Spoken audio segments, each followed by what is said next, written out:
నీ మనస్సు ఎక్కడ చల్లారిపోద్దో, ఎక్కడ పొంగు చల్లారిపోద్దో నీ మనసుది, అది క్షేత్రం అనుకో.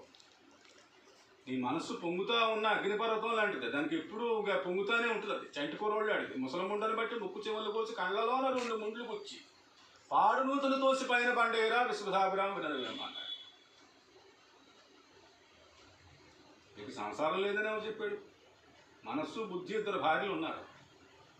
కామం, క్రోధం, లోభం, మదం, మత్సరం, మాత్సర్యం 6 పిల్లలు ఉన్నారు. నువ్వు సంసారివి కాదని ఎవడు చెప్పాడు? దేవుడు పక్కా సంసారి. దేవుడే పక్కా సంసారి. మనమే సన్యాసం కింద ఏడుతున్నాం. ఆడికి ఏ తాపత్రం లేకుండా ఇది ఎందుకు పెట్టుకున్నాడు ఆయన?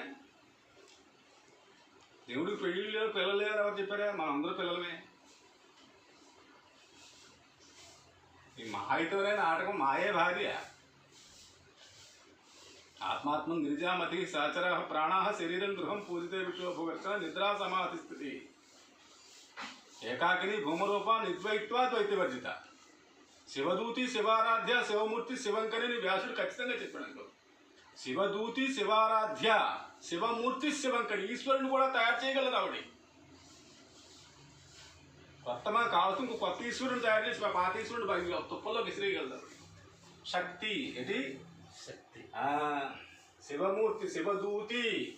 కానీ ఆవిడ ఈశ్వరుడు దూత మాత్రమే, ఆవిడ భార్య కాదు.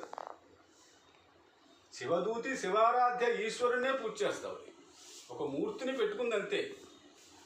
ఒక రాయిని పెట్టుకుని దేవుడు అంటే పలుకుతాడు.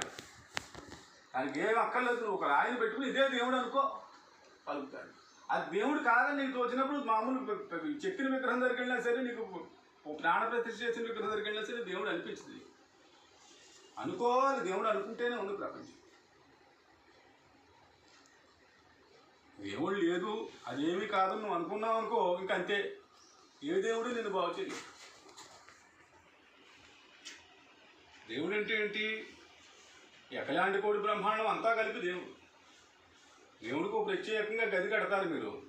ఎందుకు కడతారు? వాడికి ఒక ప్రత్యేకంగా గౌరవం మర్యాద ఇవ్వాలని. మీ గదులు మాత్రం పెద్ద పెద్దవి కావాలని మాత్రం ల్యాబరేటరీ బాత్రూమ్ అంత గది కడతారా? అని కూర్చోడానికన్నా చోటు ఉండాలా? జ్ఞానం ఉండద్దు. కానీ ఉత్తర భారతదేశంలో చూడు, ఒక గదే పెట్టుకుంటారు దేవుడికి. ఉత్తర భారతదేశాల్లో ఒక గది వదిలేస్తారు దేవుడికి, ఒక మంచం అదే వేస్తారు కూడా కొంతమంది. మీరు హానరబుల్గా ఉండడం కోసమనే ఆయనకేంటి మీరు ఇచ్చేది, ఆయనకేంటి మీరు చేసేది, అంతా ఆయనదే. మీరు ఇచ్చేదంటే ఏం లేదు, ఇస్తున్నామని ఒక భ్రమ పడుతున్నారు అంతే. మీరు పాడండి, తప్పే ఉంది.